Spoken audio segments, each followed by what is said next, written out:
1915 में आइंस्टाइन ने सदियों से चले आ रहे न्यूटन के कशिश शकल के कानून को एक नया मोड़ दिया। ऐसे अजसाम जिनकी एस्केप वेलोसिटी रोशनी से ज्यादा हो ब्लैक होल कहलाते हैं। ब्लैक होल के इंतहाई ज्यादा कशिश शकल की वजह से इसके गिर्द ज़मानो मकाम भी खमेदा हो जाते हैं। जब इस खमदार रास्ते के करीब से रोशनी गुजरती है तो वो भी इस रास्ते की पैरवी करती हुई मुड़ जाती है। रोशनी ब्लैक होल के गिर्द फोटोन स्फीयर में गर्दिश करती है। जब हम ब्लैक होल को 90 दर्जे के जाविये पर देखते हैं तो हमें रोशनी एक डिस्क की सूरत में नजर आती है, लेकिन जो ही हम 180 दर्जे के जाविये पर जाते हैं तो ये डिस्क हमें ब्लैक होल के सामने से गुजरती एक लकीर की सूरत में नजर आती है। लेकिन जो आधी साइड ब्लैक होल के पीछे होती है वो ज़मानो मकान के इंतहाई कर्वी होने की वजह से हमें ब्लैक होल के गिर्द भी एक डिस्क की सूरत में जाहिर होती है। हाल ही में ब्लैक होल के पीछे से खमदार रास्ता होकर आने वाली रोशनी को डिटेक्ट किया गया है, जो आइंस्टाइन के अमूमी नजरिया अज़ाफ़त का एक और पुख्ता सबूत है। तो नाज़रीन, आज की इस वीडियो में हम ब्लैक होल के बारे में डिस्कस करेंगे। ब्लैक होल के बारे में कुछ ऐसे हकाइक जानेंगे जो आपको हैरान कर देंगे। तो आइए शुरू करते हैं। इससे पहले अगर आपने हमारा चैनल सब्सक्राइब नहीं किया तो पहले फैक्ट्स टाइमलाइन को सब्सक्राइब कर लें और बेल आइकन को प्रेस कर लें ताकि आने वाली हर वीडियो का नोटिफिकेशन आपको बर वक्त मिल सके।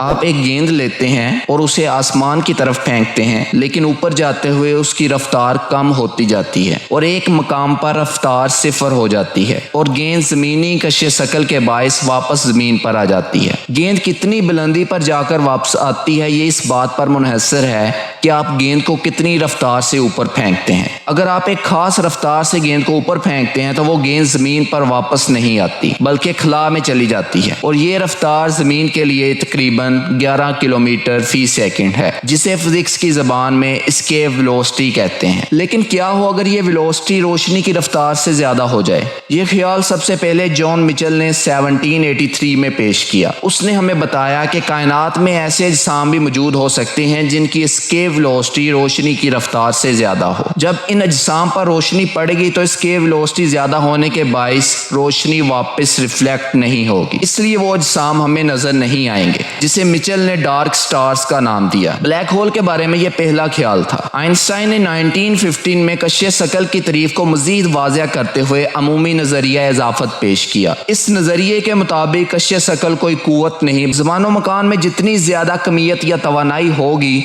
उतनी ही ज्यादा खमदार होगी। आइंस्टाइन ने हमें फील्ड इक्वेशंस दी जो हमें स्पेस टाइम की ज्योमेट्रिक एक्सप्लेनेशन देती हैं। अगर रियाजी की ज़बान में बात करें तो ये 10 पार्शियल डिफरेंशियल इक्वेशंस थीं। आइंस्टाइन के नज़दीक इनका हल निकालना तकरीबन नामुमकिन था।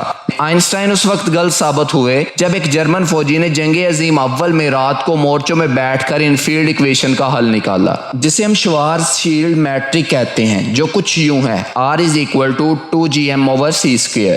इस मसावात में R श्वार्ज़शील्ड रेडियस को जाहिर करता है। ऐसे अजसाम जो ब्लैक होल नहीं होते और हमें नजर आते हैं, इनका श्वार्ज़शील्ड रेडियस उनके अंदर पाया जाता है। ये रेडियस हमें बताता है कि अगर किसी जिस्म के मास को उसके श्वार्ज़शील्ड रेडियस के अंदर समो दिया जाए तो वो जिस्म ब्लैक होल बन जाता है। ये रेडियस सूरज के लिए 3 किलोमीटर है, यानी अगर सूरज के तमाम मास को 3 किलोमीटर के अंदर समो दिया जाए तो सूरज ब्लैक होल बन जाएगा। लेकिन हम सुनते हैं कि सूरज ब्लैक होल नहीं बन सकता। लेकिन क्यों? जब किसी जिस्म का मास बहुत ज्यादा हो तो मरकज में शदीद प्रेशर के बायस न्यूक्लियर फ्यूजन होना शुरू हो जाती है। यूं सितारे का इख्तिताम सफेद बौने सितारे, न्यूट्रॉन सितारे या ब्लैक होल पर होता है। इसके अलावा 2 न्यूट्रॉन स्टार के आपस में जम होने से भी ब्लैक होल बन सकते हैं। साइंसदानों ने 14 अरब नूरी साल दूर कहकशाओं के मरकज में ब्लैक होल की पेशगोई की है, लेकिन किसी सितारे को ब्लैक होल बनने में करोड़ों साल लगते हैं। लेकिन वो ब्लैक होल 14 अरब साल या उससे पहले कैसे वजूद में आए? एक मफरूजे के मुताबिक बिग बैंग के वक्त एंटी मैटर बहुत ज्यादा था, जिसने आपस में जम होकर ब्लैक होल्स बनाए। एक दूसरे मफरूजे के मुताबिक बिग बैंग के बाद ग्रेविटॉन्स की कसीर तादाद से ग्रेविटेशनल कोलैप्स के बायस छोटे पैरामोडाल ब्लैक होल्स बने, जो अपने गिर्द से मादा खींचते हुए दरमियाने साइज के स्टेलर ब्लैक होल्स और फिर बहुत बड़े सुपर मैसिव ब्लैक होल्स बन بن گئے. اسی بلیک ہولز کے شوارزشیلڈ ریڈیس تک کی باہری باؤنڈری کو ایونٹ ہوریزون کہتے ہیں. یہاں سے اگر کوئی بھی میس یا انرجی اندر چلی جائے تو اس سے ہمارا رابطہ ہمیشہ کے لیے منقطع ہو جاتا ہے. لیکن ایونٹ ہوریزون میں جانے سے پہلے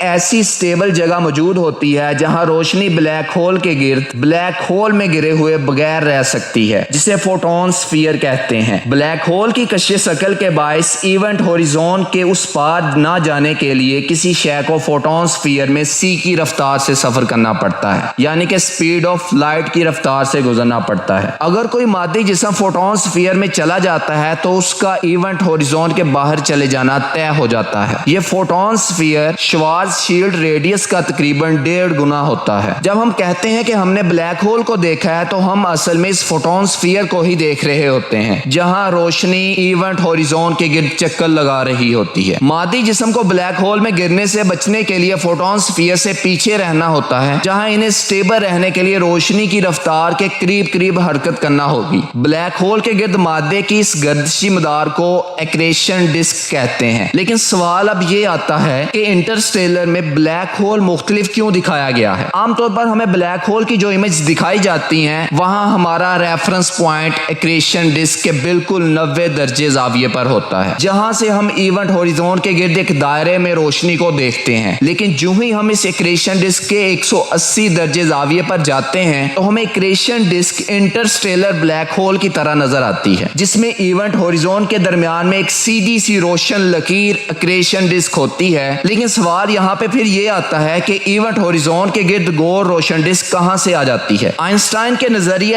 اضافیت کے مطابق اسپیس ٹائم کرویچر کی وجہ سے روشنی بھی اس خمدار راستے پر حرکت کرتی ہے. بلیک ہول کے نزدیک اسپیس ٹائم اس قدر کروی ہوتی ہے کہ جو ایکریشن ڈسک بلیک ہول کے پیچھے ہوتی ہے اس کے 2 امیج ہمیں کرو اسپیس ٹائم کی وجہ سے سامنے موجود ایکریشن ڈسک کے اوپر اور نیچے نظر آتے ہیں. یہ بالکل اس طرح ہے کہ سورج کے عین پیچھے موجود ستارہ ہمیں اسپیس ٹائم کرویچر کی وجہ سے 2 مختلف جگہ سورج کے دائیں اور بائیں نظر آ سکتا ہے. تو ناظرین, آپ کو یہ ویڈیو کیسی لگی؟ کمنٹ سیکشن میں اپنی رائے کا اظہار ضرور کیجیے. اگر ویڈیو اچھی لگے تو لائک کیجیے, چینل کو سبسکرائب کیجیے. ملتے ہیں نیکسٹ ویڈیو میں. اللہ حافظ.